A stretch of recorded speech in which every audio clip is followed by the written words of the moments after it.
Hai rekan-rekan, selamat datang bagi kamu yang baru saja mengenal kanal Catatan Sirbias. Kanal ini merupakan kanal pendidikan dalam bentuk video animasi. Untuk membantu kamu dalam mempersiapkan diri menghadapi tes seleksi Olimpiade Nasional tingkat kecamatan, kita akan menampilkan sebuah soal dari tahun sebelumnya. OSK Fisika tahun 2012 tipe B, soal nomor 4.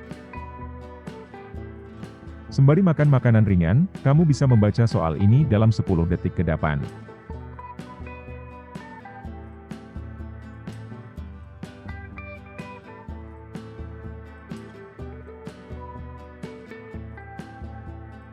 Di sini kita memiliki sebuah bidang miring di atas meja. Di puncak bidang miring itu, di sana terdapat sebuah balok.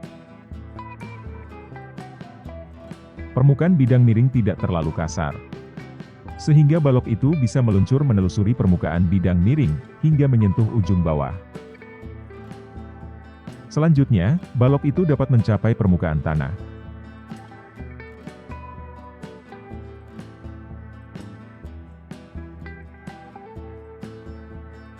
Proses seperti ini tidak selalu demikian. Jika kita mengubah kemiringan dari bidang miring, balok itu ternyata tidak bisa meluncur hingga mencapai ujung. Nah, kita diminta untuk mendapatkan nilai sudut kemiringan bidang miring itu, agar balok itu bisa meluncur hingga mencapai permukaan lantai. Selanjutnya, kita akan menghitung kecepatan dari balok, sesaat sebelum balok itu menyentuh permukaan lantai. Sudah paham ya sekarang tentang soal ini? Mari kita bahas. Besaran fisika itu diukur berdasarkan suatu referensi. So, tahap pertama adalah menentukan referensi. Kalau aku sih memilih permukaan lantai itu sebagai sumbu X, dan garis vertikal sebagai sumbu Y. Sedemikian hingga, puncak dari bidang miring berada tepat di sumbu Y. Setelah menempatkan sistem ke dalam koordinat kartesius 2 dimensi, kita bisa menulis besaran fisika. Tinggi dari meja adalah H kapital. Tinggi dari bidang miring adalah H. Lebar dari bidang miring adalah L. Dan, jarak horizontal dari kaki meja kanan adalah R kapital. Satu lagi. Sudut kemiringan bidang miring adalah theta. Lalu bagaimana dengan ukuran balok? Tentu saja balok itu memiliki ukuran tertentu. Pada analisa dinamika gerak, kita dapat menganggap balok itu sebagai partikel titik. Objek yang tidak memiliki ukuran, namun memiliki massa. Selanjutnya kita akan menentukan beberapa titik penting. Sepertinya satu titik di puncak bidang miring. Satu titik di ujung bawah bidang miring. Dan satu lagi titik di permukaan lantai. Titik 1, 2, dan 3. Mari kita menggunakan sedikit logika. Pada awalnya balok itu berada di titik 1. Untuk dapat mencapai titik 2, sesuatu apa yang harus ada pada balok itu?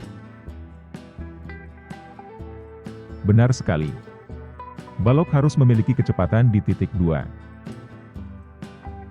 Jika tidak demikian, balok akan berhenti di titik 2. Atau bahkan balok itu tidak pernah mencapai titik 2. Logika ini dapat diterima ya. Dalam bahasa energi, energi kinetik balok di titik 1 adalah 0. Energi kinetik balok di titik 2 tidak sama dengan 0. Di kedua titik itu, energi kinetik balok berbeda. Energi kinetik balok berubah. Kalau kamu telah menonton video member tentang usaha fisika, kamu akan tahu bahwa besar perubahan energi kinetik objek pada dua titik berbeda, bersesuaian dengan besar usaha total yang bekerja pada objek itu. Mari kita tulis, EK2 minus EK1 sama dengan W total. W total ini merupakan usaha total yang bekerja pada balok. Tentunya, usaha itu dikontribusikan oleh gaya-gaya yang bekerja pada balok. Mari kita identifikasi, gaya apa saja yang bekerja pada balok. Balok berada di permukaan bumi. Balok mendapatkan gaya gravitasi ke bawah. Balok tidak menembus permukaan bidang miring. Di sana terdapat gaya normal yang tegak lurus terhadap permukaan sentuh. Permukaan bidang miring agak kasar. Balok juga mendapatkan gaya gesek.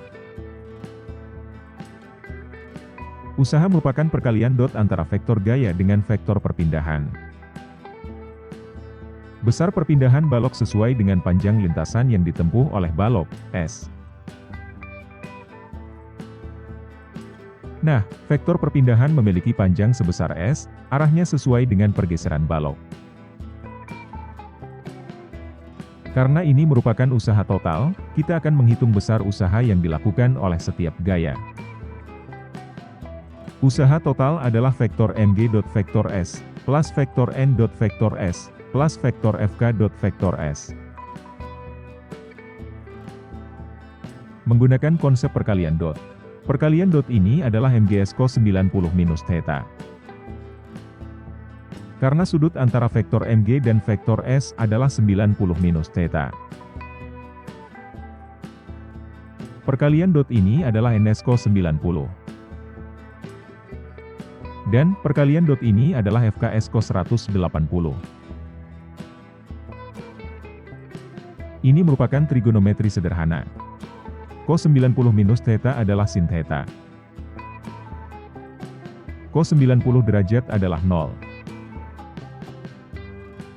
Cos 180 derajat adalah minus 1. Usaha total yang bekerja pada balok adalah mgs sin theta minus fks. Gaya gesek itu merupakan perkalian antara koefisien gesek dengan gaya normal. Karena balok tidak bergerak dalam arah normal, maka besar gaya normal adalah mg cos theta. Kita telah mengenal hal ini dengan baik pada analisa dinamika Newton. Jadi, W total adalah mg sin theta minus mu mg cos theta. Moderator akan jeda selama beberapa detik untuk minum sebentar. Kita telah tahu bahwa energi kinetik di titik 2 itu lebih besar daripada energi kinetik di titik 1. Secara matematis, pernyataan ini dapat ditulis sebagai EK2 minus EK1 harus lebih dari 0. Ini benar bukan? Kita telah mengetahui besar selisih energi kinetik di kedua titik itu. Ada yang sedikit mengganjal. Pada persamaan ini terdapat besaran S. Nilai besaran itu tidak tercantum pada lembar soal. Kita harus menulis besaran ini dalam bentuk yang lain. Perhatikan bidang miring itu. Cos theta adalah L per S.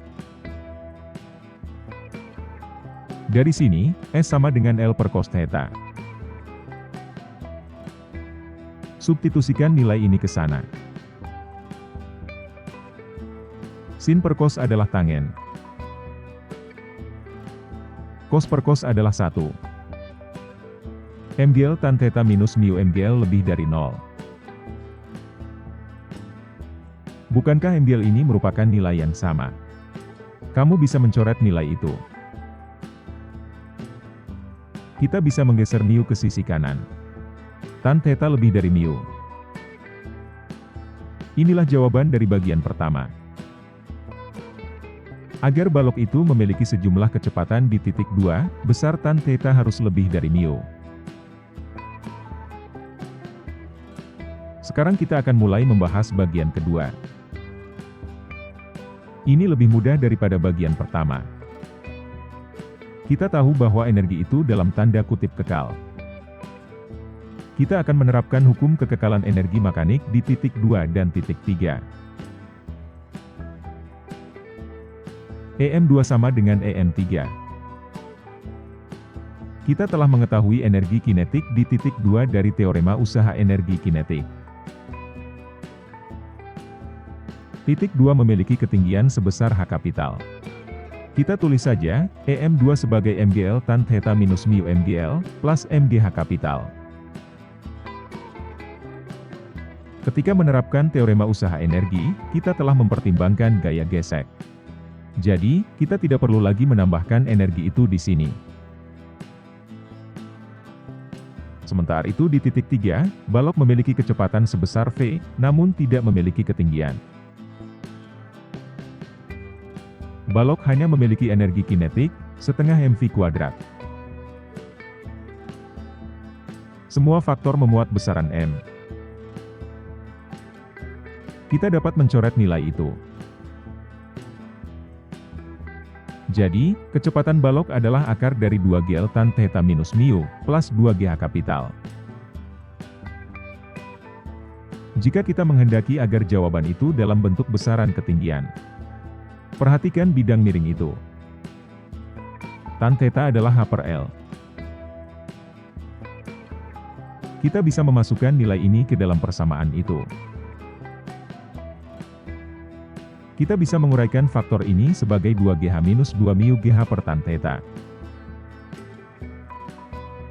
1 per tan theta adalah kotangen theta. Kedua faktor ini bisa ditulis sebagai 2GH plus H kapital. Jadi, V sama dengan akar dari 2GH plus H kapital minus 2 mu GH kotangen theta. Inilah jawaban dari bagian B. Bagaimana pembahasan kali ini? Cukup menarik bukan? Kamu dapat mendukung kanal ini, untuk terus memproduksi video seperti ini dengan cara menjadi member kanal ini. Semoga bermanfaat. Dan, jangan lupa menonton video selanjutnya.